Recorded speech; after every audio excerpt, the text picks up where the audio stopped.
গভীৰ নিদ্ৰাত নিদ্ৰামগ্ন অসমৰ কৃষিমন্ত্ৰী মহোদয়, মই বিশেষকৈ কৃষিমন্ত্ৰী মহোদয়ৰ দৃষ্টি আকৰ্ষণ কৰিব বিচাৰিছোঁ।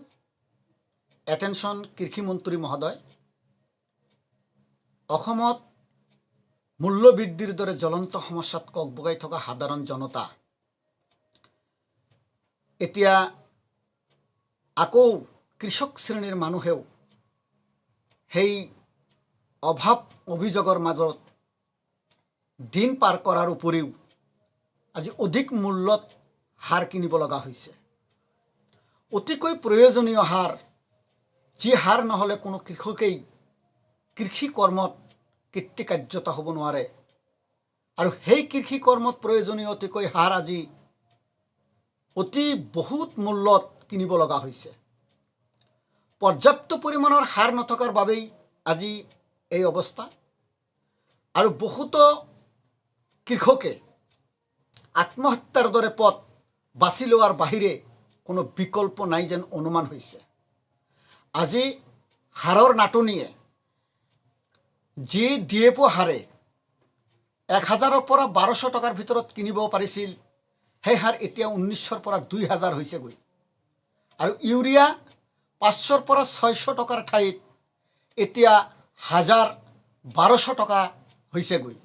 এনে অৱস্থাত কৃষকে সাৰ কিনিব লগা হৈছে। পৰ্যাপ্ত পৰিমাণৰ সাৰ থাকিলে নিশ্চয় এনেধৰণৰ হাৰাশাস্তি হ'ব লগা নহ'লহেঁতেন। কিন্তু কৃষিমন্ত্ৰী মহোদয়, আজি পৰ্যাপ্ত পৰিমাণৰ সাৰৰ যোগান নধৰাৰ বাবেই গঢ়ি উঠিছে বৃহৎ বৃহৎ চিণ্ডিকেট।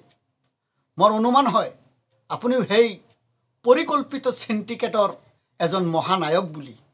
কাৰণ আপুনি যে এতিয়াও গভীৰ নিদ্ৰাত আছে, সেয়া অবৰ্ণনীয় আৰু অসহনীয়। কিয়নো আপুনি এতিয়াও সময় আছে, আপুনি চকু দিয়ক, কৃষকৰ বৰ্তমান পৰিস্থিতি আপুনি হৃদয়ংগম কৰক। নহ'লে এই কৃষকে যেদিন ৰাজপথ কপাব, সেইদিনা আপোনাৰ দৰে কৃষিমন্ত্ৰীৰ গাদী থৰক বৰক হোৱাটো এটা স্পষ্ট। গতিকে আমি আপোনাৰ দৃষ্টি আকৰ্ষণ কৰিব বিচাৰিছোঁ, আপুনি কৃষকৰ বাবে কমচে কম সাৰৰ পৰ্যাপ্ত পৰিমাণৰ যোগান ধৰক।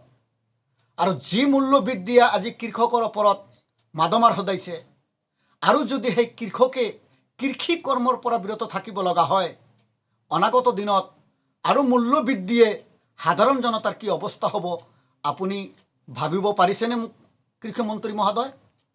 গতিকে এতিয়াও সময় আছে, আপুনি এটা ব্যৱস্থা লওক আৰু সাধাৰণ জনতাৰ লগতে কৃষি কৰ্মত জড়িত কৃষকৰ এটা সকাহ প্ৰদান কৰক। ধন্যবাদ।